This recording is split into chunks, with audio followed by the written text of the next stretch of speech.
মধ্যপ্রাচ্যে চলমান যুদ্ধ, বিশেষ করে ফিলিস্তিন ও ইরানকে ঘিরে অস্থিরতা অনেক মুসলমানের মনে কিয়ামতের আলামত ও ইমাম মাহাদির আগমন নিয়ে নতুন করে প্রশ্ন জাগিয়েছে। সামাজিক যোগাযোগ মাধ্যমে নানা বক্তব্য ছড়িয়ে পড়ছে। দাজ্জালের আত্মপ্রকাশ ঘনিয়ে এসেছে, ইসরায়েল বিশ্ব নিয়ন্ত্রণ নেবে, গজওয়াতুল হিন্দ সন্নিকটে। তবে ইসলামী আকিদার আলোকে এসব বিষয়ের বিশ্লেষণ প্রয়োজন, আবেগ নয়, বরং কোরআন হাদিস ভিত্তিক পরিমিত ব্যাখ্যা জরুরি।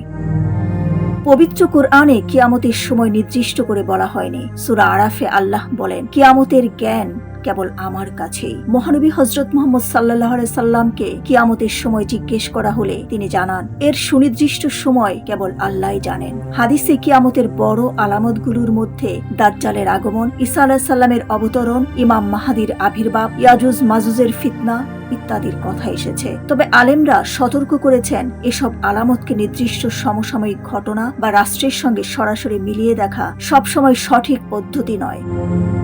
ইমাম মাহাদি সম্পর্কে বহু হাদিস রয়েছে, যেখানে বলা হয়েছে তিনি আহলে বাইতের বংশধর হবেন। পৃথিবীর অন্যায় অত্যাচারে ভরে গেলে তিনি ন্যায় প্রতিষ্ঠা করবেন। কিছু বর্ণনায় খোরাসান দিক থেকে কালো পতাকা আগমনের কথা উল্লেখ আছে। তবে হাদিস বিশারদদের বড় অংশ বলেছেন, এসব বর্ণনায় কিছু সহিহ, কিছু দুর্বল, আবার অনেক ক্ষেত্রে ঐতিহাসিক প্রেক্ষাপটও রয়েছে। খোরাসান অঞ্চল বলতে ঐতিহাসিকভাবে বর্তমান আফগানিস্তান, ইরান ও মধ্য এশিয়ার কিছু অংশ বোঝানো হয়। অতীতে বিভিন্ন রাজনৈতিক আন্দোলনেও কালো পতাকা ব্যবহৃত হয়েছে, ফলে যে কোনো সমসাময়িক গোষ্ঠীকে সরাসরি মাহাদির বাহিনী বলে ঘোষণা করা গ্রহণযোগ্য পদ্ধতি নয়।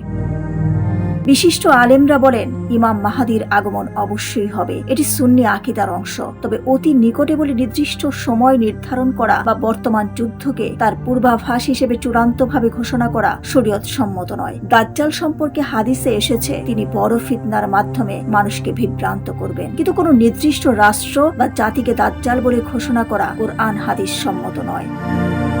গজওয়াতুল হিন্দ সম্পর্কিত কিছু হাদিস বিভিন্ন গ্রন্থে এসেছে, তবে মুহাদ্দিসদের মধ্যে এই বর্ণনাগুলোর সনদ ও ব্যাখ্যা নিয়ে মতভেদ রয়েছে। অনেকে এগুলোকে সহিহ বলেছেন, অনেকে দুর্বল বলেছেন। এ বিষয়ে ঐক্যমত্য হলো, কোনো যুদ্ধকে নির্দিষ্টভাবে গজওয়াতুল হিন্দ বলে ঘোষণা করার আগে সুস্পষ্ট দলিল প্রয়োজন। বর্তমান দক্ষিণ এশিয়ার রাজনৈতিক বাস্তবতা, যেখানে ভারত, বাংলাদেশ, পাকিস্তান ও আফগানিস্তানে প্রায় 100 কোটি মুসলমান বাস করে, সেটিকে সরাসরি সেই ভবিষ্যৎবাণীর সঙ্গে মিলিয়ে নেওয়া গবেষণা ভিত্তিক নয়।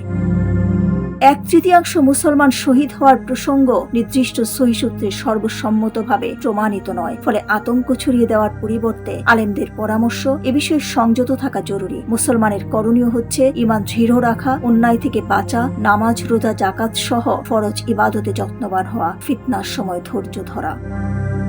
মধ্যপ্রাচ্যের যুদ্ধ নিঃসন্দেহে বিশ্ব রাজনীতির বড় অংশ, তবে প্রতিটি সংঘাতকে সরাসরি কিয়ামতের চূড়ান্ত আলামত বলে ঘোষণা করা ইসলামের প্রামাণ্য ব্যাখ্যার সঙ্গে সঙ্গতিপূর্ণ নয়। ইমাম মাহাদির আগমন সত্য, কিন্তু সময় নির্ধারণ আল্লাহর ইখতিয়ারে।